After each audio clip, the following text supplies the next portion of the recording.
On this episode of Breakfast Talk, we discuss PlayStation and their new mobile adventures, Rocket League. I'm a big fan. Millarworld, which I'm definitely excited about, and a little bit of news on the Lantern Corps. Breakfast Talk. Wakey, wakey, smell those eggs and bakey. It's time for Breakfast Talk, a podcast discussing current, independent, and mainstream entertainment topics from gaming and movies to comics. Start your week off right with the Breakfast Boys. As always, if you can smell what we're cooking, click that like button, and if your tummies are rumbling for more, click subscribe and ring that brecky bell to turn on all notifications. All right, let's talk. Welcome to episode 8 of Breakfast Talk. Breakfast Talk! See, last episode we were all like, Yeah, we're returning to the powerful Yeah. version of I Breakfast woke Talk. up on time. I got the sun out. Yeah, boy. It's like it's daytime. It's still day over here, but it's a little gloomy, unfortunately. Yeah, we got mad sun today. It's blue skies.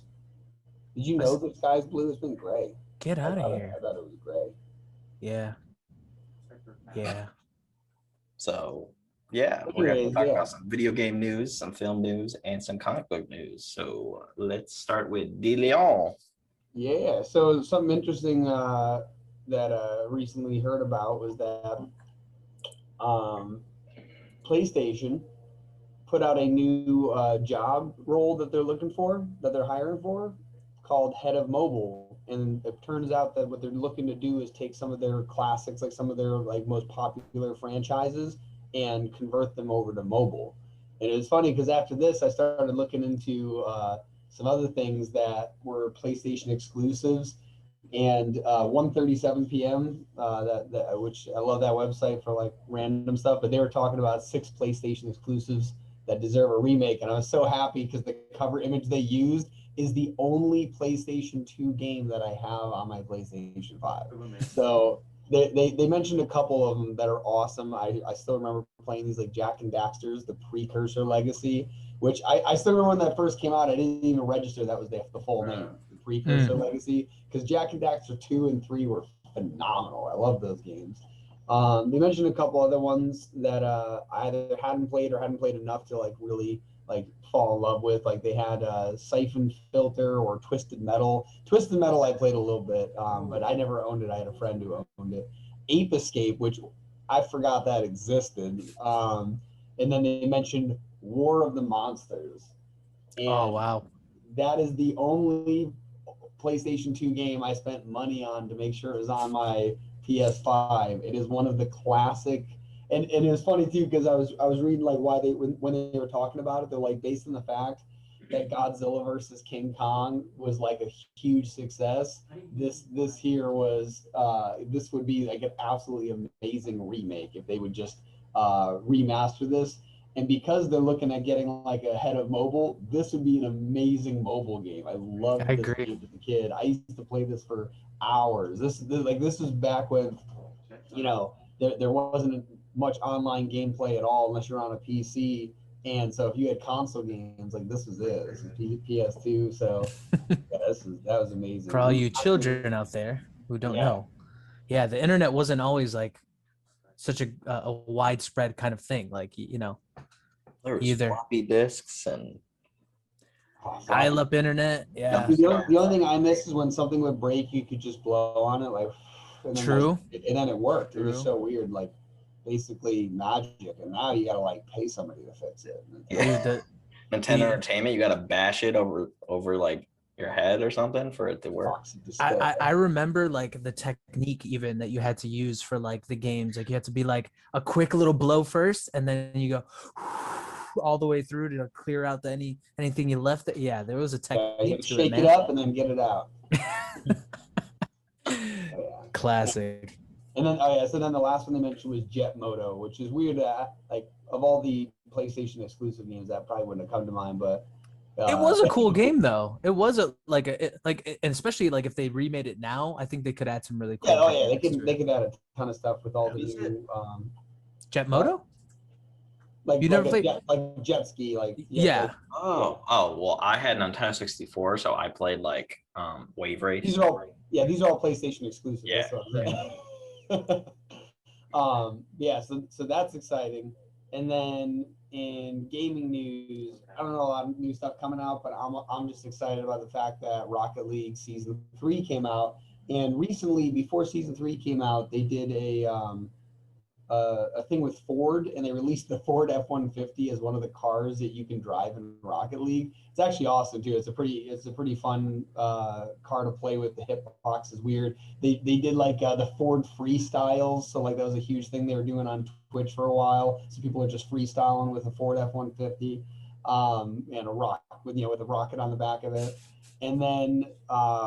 So season 3 just came out, and they announced that in May for season 3, season 3 in general, they partnered with NASCAR and Formula One, and so they're adding a bunch of new cars to the game in May, and they're adding like the Ford Mustang. So like they're really getting a lot more deals with larger companies, because before that, the only real cars in the game that you could buy that were real, they had the Nissan Skyline from like Fast and the Furious. They did have the what was it, the Challenger?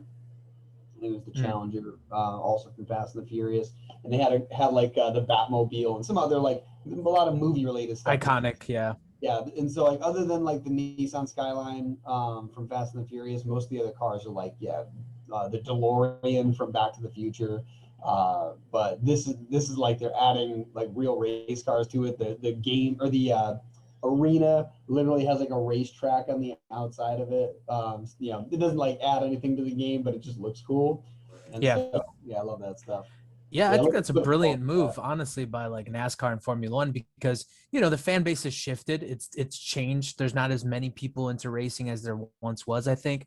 So adding having that gaming, to remind people like, oh, this is a thing too. You know what I mean? I think it's a good move on their part. The really interesting thing too, and this happened a few years ago. One of the first, or not one of the first, I think this is the first time it's ever happened where somebody who played a video game became an athlete in this. Oh yeah. And it was a VR NASCAR driver. Oh man, someone's coming by. Uh-oh. They're coming for me. But there was a VR simulator for NASCAR driving, and somebody who got really good at that became an actual NASCAR driver. Yeah, I remember that actually. Yeah. Yeah. So it's interesting because it's one of those things where, I don't hear like when I was younger, I remember more people talking about racing, but it hasn't felt like it's been that big of a thing. But now it seems like it's been slowly getting leaked back in through random things.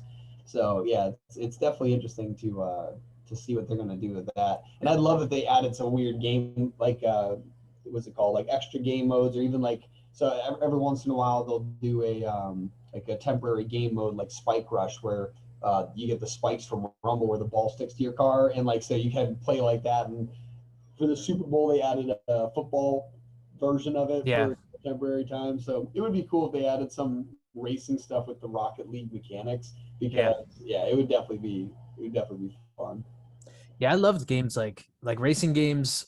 Have always just been kind of like a cool, like a fun medium for me, because it's like there's not really any stakes. You know what I mean? Like it's not hyper competitive. Like you can play a storyline based on it. Like the Need for Speed Underground games are like one of my favorite games of all the time. Underground ones in particular are my favorite. And dude, like F-Zero, like that was like my jam, bro. Like, and being able to like Mario Kart, obviously, like that was one of them, but it's not really like a racing game. It's like a kart game, so it's a little different, like the seriousness of it. But like F-Zero, being able to like battle people, like spin around and like knock people off the racetrack and stuff, like that was so cool. But anyway, I'm gonna move on before we keep moving into like more little tangents.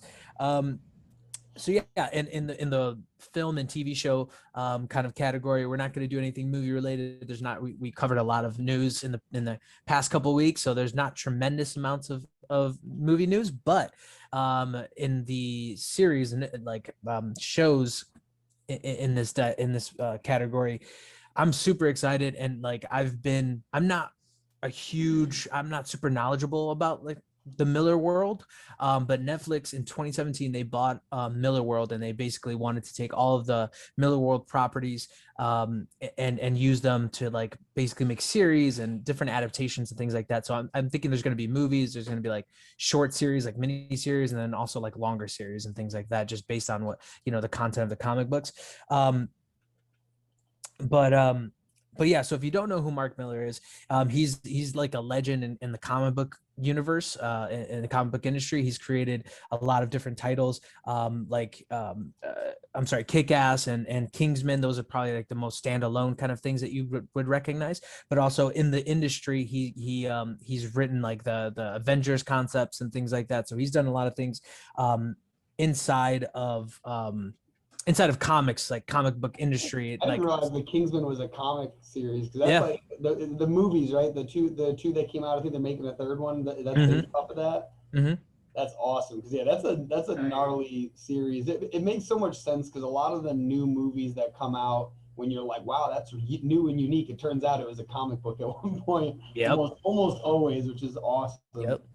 And yeah, it draws from that same thing we were talking about too, with like Game of Thrones and things like that, where if it has like a book or a comic like reference, like the history is already built up, it's so much easier to make a really pleasing like movie, you know, because you have so much information already.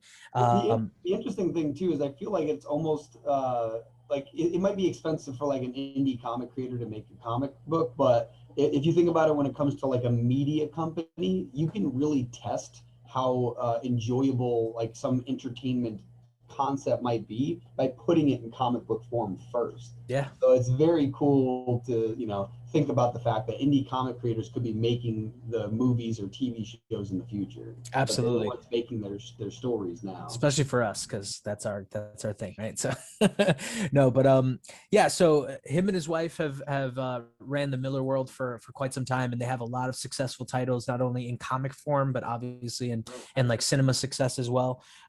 So basically, yeah, so they brokered the deal back in 2017. So yeah, all of his work is going to be kind of fleshed out here in Netflix series, different Netflix series, and there's a lot to work with. So yeah, we're going to see a lot of cool Netflix adaptations, but this one that's coming out is called Jupiter's Legacy, and it's basically like a superhero family drama. It's like a legacy of superheroes, like from the 1930s, like all the way up until present time. Like the first set of superheroes was part of this family in the 1930s, and you know how that's changed and all that kind of stuff. So I think it's really interesting. Again, I'm not super well read when it comes to the Millarworld, so actually I think it's actually a good thing, because that way I go in with no preconceived kind of notions of how this thing should look or feel or anything. But based on just Miller's work in general, it's obviously it's very like deep. It's more nuanced. It's not straightforward. It's kind of like, you know, how the boys were, and like Invincible and things like that, where there's a lot more story that's behind the superhero stuff. Like the superhero stuff is just kind of like a face to like the stories that are going on, you know, behind it. So really, really interesting stuff, and I can't wait. It comes out next month in May. So I didn't see a for sure date, but yeah, May next month. It's funny, every time you say Miller, I just keep thinking Frank. Yeah. It's Millar essentially. Yeah, so I was looking no it up just because I was like, I know that's not who he's talking about, but no, yeah, Mark Miller. Yeah. No, that's interesting. You mentioned Invincible. Like, yeah, that's one I haven't seen yet, but I've seen the trailer for it. It looks phenomenal. It's good. We're gonna talk about that probably. We should. Amazon Prime, is that what it's on? Yeah. I've got that. We'll probably talk about it after like the whole first season's over. Just I think we should do we should do like we should do like a little whole show that's just dedicated to like breaking down the series and talking about it, because we could go for like an hour, I'm sure. I was gonna say what we could do is maybe one of these breakfast talks. We could do a let's talk about this and just one topic for it. We should because the Falcon and Winter Soldier will probably do that too, just because I don't know if you caught up on that yet. I don't even know if you have Disney Plus, but I haven't caught up yet, but yeah. Legit. All right, cool. Let's move on to comic news. Comic books. So there's news that's always happening in comic books, but the only thing I could find that I didn't really care about, but it's something to report. Sinestro. You said it. Did it. he has like a new look to their outfit. So I'll put a picture, here. It looks really regal. Like it's interesting. Yeah. It looks like it went from like the old classic superhero supervillain just look to it almost looks like less threatening, and then Yes. until you know that it's like, oh no, like it's like that evil, what's it called, the new guard, you know what I mean, like just coming in and you're like, oh, they look friendly. Oops. Yeah. No, Yeah. definitely. It looks more tame than some of the costumes previous, for sure. All right. So we have new merch for Breakfast Talk. Yep. Wow. I almost called you Brett. I'm so sorry. Hector just made a design, and I almost called you an asshole. Oh God, yeah. My heart. It's called Buttercat, and it's like butter, but it's the shape of a cat, and it's Buttercat. It's a latte mug. You can get our original Breakfast Talk mug, which this one, and then there's a shirt in a bunch of different colors, and there's a sticker. So Yeah. You can get more Breakfast Talk stuff. And you know what's awesome about that, guys? If you're Office fans, there's a reference in there for you. Buttercat. Look it up. Buttercat. All right, cool. Let's do this. All right.